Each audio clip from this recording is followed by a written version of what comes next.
Hi friends, எல்லாரும் எப்படி இருக்கீங்க? எல்லாரும் ரொம்ப நல்லா இருப்பீங்கன்னு நினைக்கிறேன். Sorry for the late videos. நிறைய ஒர்க் இருந்தது. நெக்ஸ்ட் வந்துட்டு அப்புறம் கோவில் கும்பாபிஷேகம், அதெல்லாம் எப்படி நடந்தது அப்படின்னு சொல்லிட்டு நான் சின்ன சின்ன வீடியோ கிளிப்ஸாக இந்த வீடியோவில் நான் ஆட் பண்ணுறேங்க. இப்போ வந்துட்டு இன்னைக்கு என்ன பார்க்க போகிறோம் அப்படின்னா, பீஸாவோட சாஸ் தான் பார்க்க போகிறோம். பீஸாவுக்கு வந்துட்டு பேசிக்கே வந்துட்டு சாஸ் தான். அந்த சாஸ் வந்துட்டு நல்லா பண்ணால் மட்டும்தான் அந்த பீஸா வந்துட்டு பர்ஃபெக்டாக இருக்கும். ஸோ வந்துட்டு இன்னைக்கு என்ன நம்ம வீடியோவில் பார்க்க போகிறோம்னா, பீஸா சாஸ் வந்துட்டு எப்படி ப்ரிப்பேர் பண்ணலாம் அப்படிங்கிறத பார்க்க போகிறோம். என்னோட நெக்ஸ்ட் வீடியோவில் வந்துட்டு ஹோம்மேட் பீஸா அவன் இல்லாமல் எப்படி வீட்லேயே வந்து பீஸா பண்ணலாம் அப்படிங்கிறதையும் பார்க்கலாம். வாங்க வீடியோக்குள்ளே போகலாம். ஒரு 2 கப் வந்துட்டு வாட்டரை எடுத்துக்கோங்க. அதில் வந்துட்டு 2 பெரிய வெங்காயம் நான் வச்சுருக்கேன் கட் பண்ணி. இந்த மாதிரி பெருசாகவே கட் பண்ணிக்கோங்க. இந்த மாதிரி கட் பண்ணி இதில் போட்டுக்கோங்க. அப்புறம் 3 தக்காளி போட்டுக்கோங்க. ஒரு பிரிஞ்சி இலை, ஒரு பூண்டு, 4 வரமிளகாய். இப்போ வந்துட்டு இதெல்லாம் ஆட் பண்ணிக்கிங்க. ஆட் பண்ணிவிட்டு இதை வந்து க்ளோஸ் பண்ணிடுங்க. 15 மினிட்ஸ் வந்துட்டு நல்லா குக் ஆகணும். இது ஃபுல்லாக நம்ம வந்து ஜாரில் வந்து அரைக்க போகிறோம். ஸோ வந்துட்டு இது வேகட்டும்.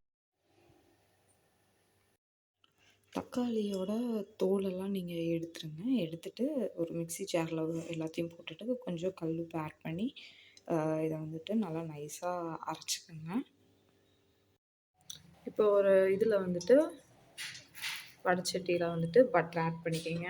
கொஞ்சம் நான் வந்து ரொம்ப ஃபைனாக சாப் பண்ண 4 பல் பூண்டு ஆட் பண்ணிக்கோங்க.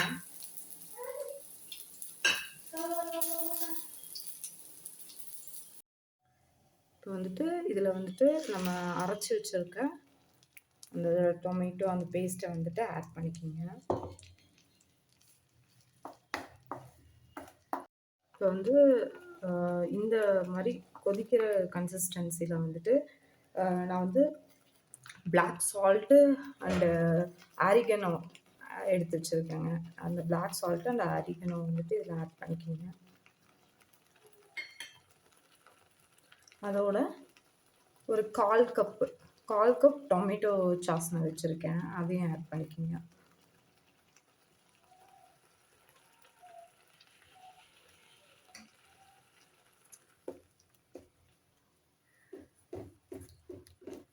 ஒரு டார்க்னஸ் வரும்.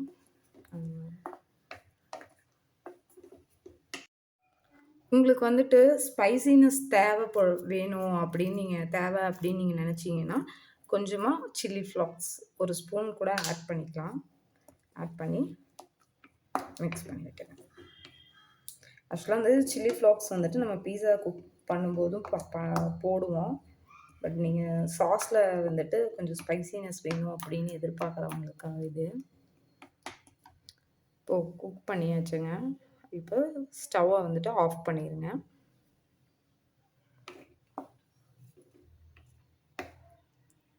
இதை வந்துட்டு ஒரு கண்டெய்னரில் ஸ்டோர் பண்ணி வச்சுக்கலாம். இன்றைக்கி வந்துட்டு பீஸா சாஸ் எப்படி ப்ரிப்பேர் பண்ணுறதுன்னு நீங்கள் பார்த்துருப்பீங்க.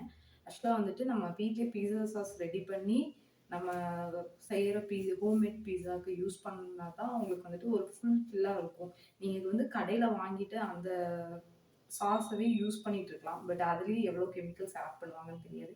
கண்டிப்பாக வந்துட்டு நீங்கள் வந்து ஸ்டோர் பண்ணுறீங்க அப்படின்னா சிட்ரிக் ஆசிடோ இல்லாட்டி வினிகரோ லைட்டாக ஆட் பண்ணலாம்.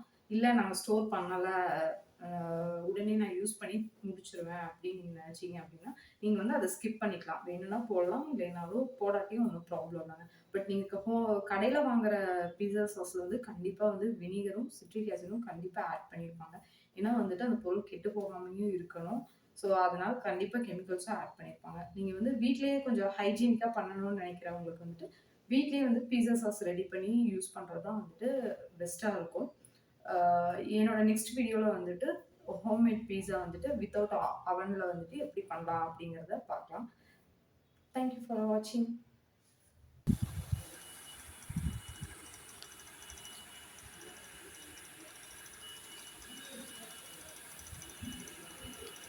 அங்க போய் வந்தோம்.